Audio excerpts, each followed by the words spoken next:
Help me hit 1,000 subscribers. Before we get into today's story, don't forget to hit the subscribe button and turn on notifications. You won't want to miss twists like this. I never imagined a quiet evening at home could feel so heavy. My name is Ethan, and I've always believed intimacy is more than just physical closeness. It's about trust, connection, and feeling truly understood by the person you love. Claire, my wife of 5 years, used to be that safe place for me. We laughed together, shared dreams, and she had this way of making the simplest moments feel magical.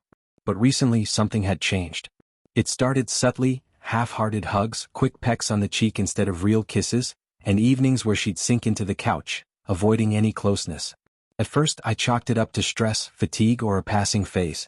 I tried to be patient, gentle, even playful, hoping our bond would naturally pull us back together. But weeks became months, and her distance felt like a constant weight on my chest. That evening, like many before it, I reached out with a small gesture, a hand on her shoulder, a quiet question about spending the night together. "Ethan, I'm tired," she said softly, almost mechanically turning away. There was no anger in her voice, just a heavy, unspoken truth that I wasn't part of her world in that moment.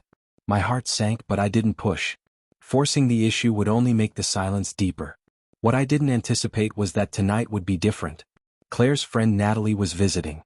I didn't know her well, but her presence was impossible to ignore, bold, confident, and always observant. I noticed the way she looked at me, a curious mix of amusement and concern.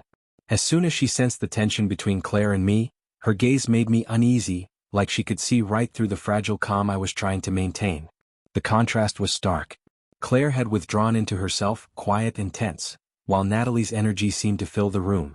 Yet, in that contrast, I felt a potential turning point. I didn't know it yet, but what she was about to say would leave me speechless and force me to see my marriage in a new light. The evening dragged on, thick with unspoken tension. Claire scrolled on her phone, shoulders tight, avoiding my gaze. I sipped my drink, trying to stay calm, pretending the heaviness in my chest wasn't there. Then Natalie leaned against the doorway, arms crossed, a mischievous gleam in her eyes. "So, what's going on between you two?" she asked casually, but there was a sharpness to her tone, like she already knew the answer. I froze, unsure if I should involve her in something so personal. "She's just tired," I said, attempting to downplay it. Natalie wasn't convinced.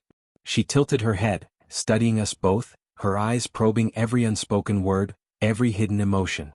"Ethan, come on," she pressed. "This isn't just about being tired, is it?" Claire stiffened beside me, a subtle warning in her posture. Her cheeks flushed, hands tightening around her phone. She opened her mouth, then shut it again, caught between guilt and frustration. And then Natalie spoke again, voice lowered but firm, forcing both of us to lean in. "Claire," she said, "you can't keep shutting him out. It's not fair to either of you." I watched Claire freeze, her face a mix of surprise, shame, and anger. She looked between Natalie and me, clearly weighing her options. I couldn't believe it. Her friend was calling her out, putting words to the tension that had been suffocating me for months.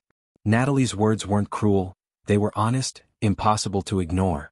And slowly, I saw cracks in the wall Claire had built around herself. The room fell silent, heavy with meaning.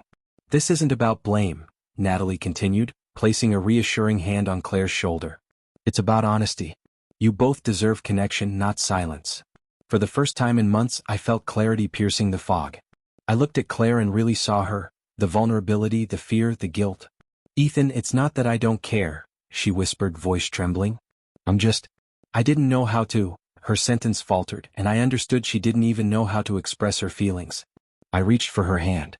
Her cold distance slowly gave way to warmth as our fingers intertwined.